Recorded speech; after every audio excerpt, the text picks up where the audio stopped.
I'm Nicolas Delacroix Berger for WKMT. Let's begin with one of the most intriguing stories in piano history. Today we're going to get into the story of a true musical icon, the pianist Vladimir Horowitz, and specifically his very strange, almost paradoxical relationship with one of the world's great music capitals, London.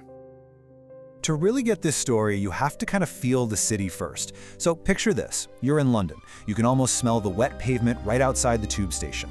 You walk into the concert hall and there's that clean hush in the foyer, the rustle of programs. This is a city that doesn't just listen to music, it really absorbs it. It's part of the fabric of the place. And that brings us to the central puzzle here. Vladimir Horowitz became an absolute, undeniable legend in London. But here's the thing, he did it by basically being a ghost. So how did a pianist who rarely ever set foot in the city become one of its most talked about, most revered performers? Okay, let's start digging.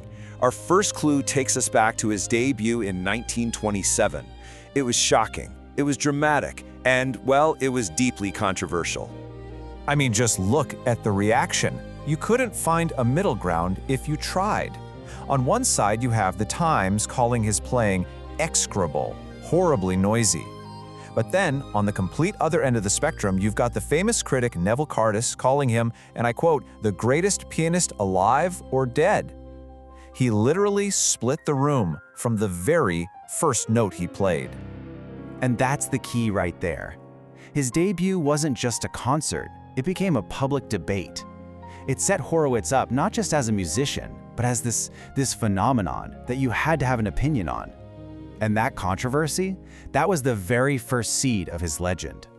All right, on to the next piece of the puzzle. After that absolutely explosive start, the next chapter of the story is defined by just one thing, his absence. And this timeline just lays it out so clearly. You see the controversial debut, a few little tours in the 30s, and then look at that massive gap, from 1952 all the way to 1982. For 3 whole decades, he was just gone. 30 years? Seriously, just let that sink in for a second. For an entire generation of concertgoers in one of the most important music cities on the planet, one of the most talked about pianists in the world was a ghost. He was a myth you could only hear about on a scratchy recording. So what happens when a ghost finally decides to reappear? Well, after 30 years of silence, his return wasn't going to be just another concert. Oh no, it was treated as a legitimate historic event.